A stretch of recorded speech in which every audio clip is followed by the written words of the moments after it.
ಎಲ್ರಿಗೂ ನಮಸ್ಕಾರ. ನವನೀತ ಎಜುಕೇಷನ್ ಚಾನಲ್ಗೆ ಸ್ವಾಗತ.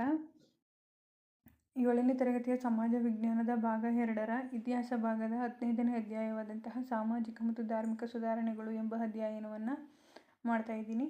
ಆಲ್ರೆಡಿ ಈ ಅಧ್ಯಯನದ ಮೇಲೆ 3 ವಿಡಿಯೋಗಳನ್ನು ಮಾಡಿ ಅಪ್ಲೋಡ್ ಮಾಡಿದ್ದೀನಿ. ದಯಮಾಡಿ ಆ ವಿಡಿಯೋಗಳನ್ನು ವೀಕ್ಷಣೆ ಮಾಡಿ ನಂತರ ಈ ವಿಡಿಯೋವನ್ನು ನೋಡಿ. ಬನ್ನಿ ಪ್ರಾರಂಭಿಸೋಣ. ಶ್ರೀ ನಾರಾಯಣ ಗುರು.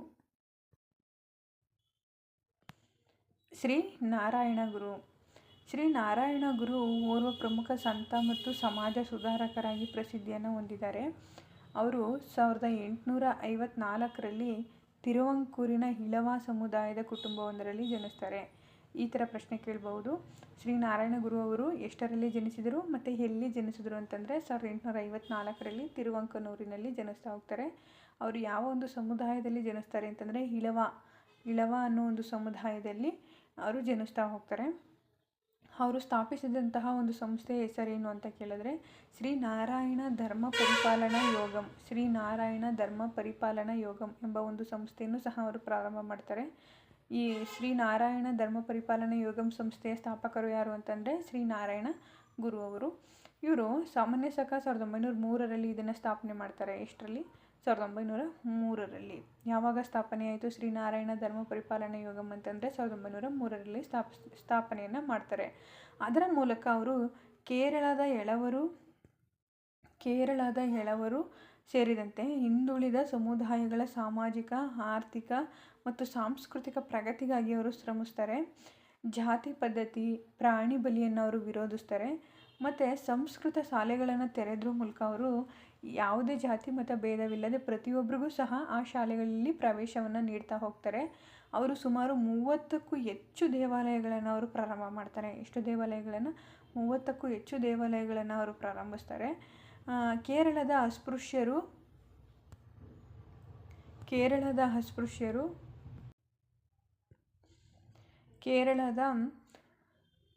ಅಸ್ಪೃಶ್ಯರು ಸೇರಿದಂತೆ ಎಲ್ಲ ಜಾತಿಯವರಿಗೂ ಸಹ ಪ್ರವೇಶವನ್ನು ಕಲ್ಪಿಸ್ತಾರೆ ಅವರು ದೇವಸ್ಥಾನಗಳಿಗೆ. ಮತ್ತು ದೇವಾಲಯಗಳಲ್ಲಿ ಎಲ್ಲ ಮತ ಧರ್ಮಗಳ ಗ್ರಂಥಗಳನ್ನು ಒಳಗೊಂಡಂತಹ ಒಂದು ಉತ್ತಮ ಗ್ರಂಥಾಲಯ ಇರಬೇಕೆಂದು ಅವರು ಬಯಸ್ತಾರೆ. ಶ್ರೀ ನಾರಾಯಣ ಗುರು ಅವರ ಆಶಯವು ಈ ಹೇಳಿಕೆಯಲ್ಲಿ ವ್ಯಕ್ತವಾಗುತ್ತದೆ.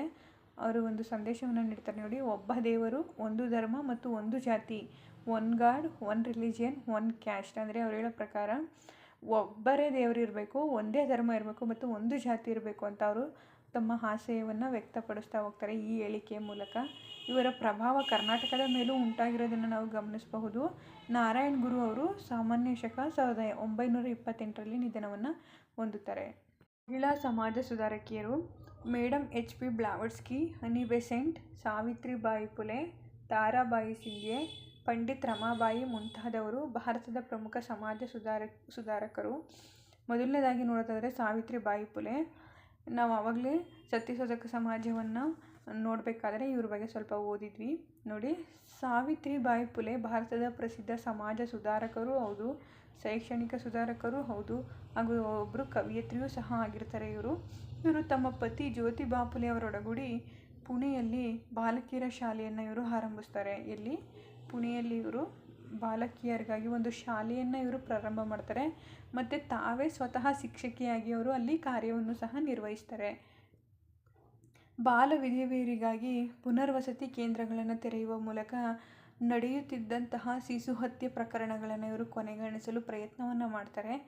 ಜಾತಿ ಪದ್ಧತಿ ಮತ್ತು ಲಿಂಗ ಅಸಮಾನತೆಯ ವಿರುದ್ಧ ಹೋರಾಟವನ್ನು ಮಾಡ್ತಾರೆ.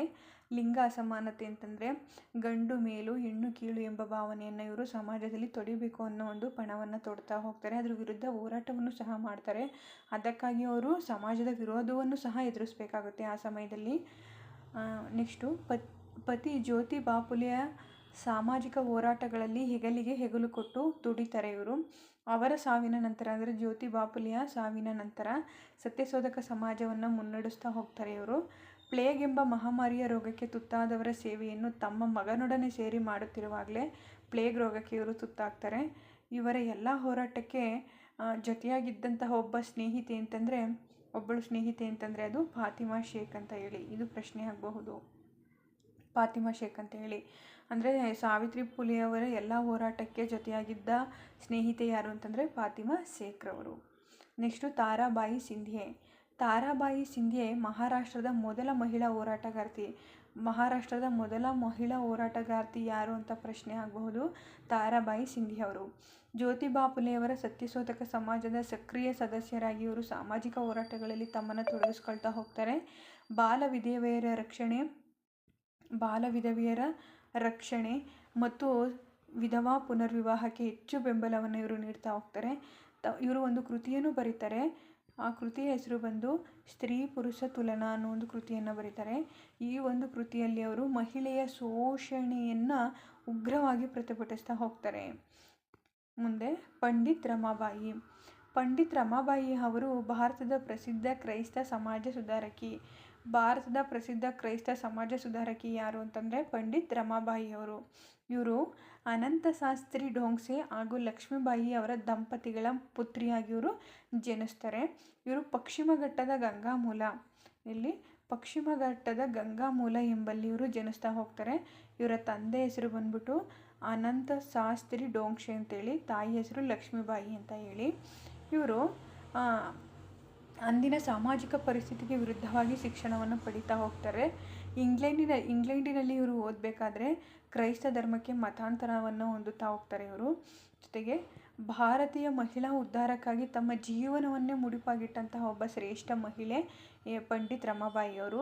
ಇವರು ಸಾಮಾನ್ಯ ಶಕ 1889ರಲ್ಲಿ ಮುಕ್ತಿ ಮಿಷನ್ ಅನ್ನೋ ಒಂದು ಸಂಸ್ಥೆಯನ್ನು ಇವರು ಹುಟ್ಟು ಹಾಕ್ತಾರೆ. ಈ ಸಂಸ್ಥೆಯು ವಿಧವೆಯರ 1889ರಲ್ಲಿ ಮುಕ್ತಿ ಮಿಷನ್ ಸಂಸ್ಥೆಯನ್ನು ಹುಟ್ಟುಹಾಕಿದರು. ಈ ಸಂಸ್ಥೆಯು ವಿಧವೆಯರು, ಅನಾಥರು ಹಾಗೂ ಕುಡುಕರಿಗೆ ಜೀವನೋಪಾಯ ಕಲ್ಪಿಸುತ್ತಾ ಇಂದಿಗೂ ಸಹ ಕಾರ್ಯಶೀಲವಾಗಿರೋದನ್ನು ನಾವು ನೋಡಬಹುದಾಗಿದೆ.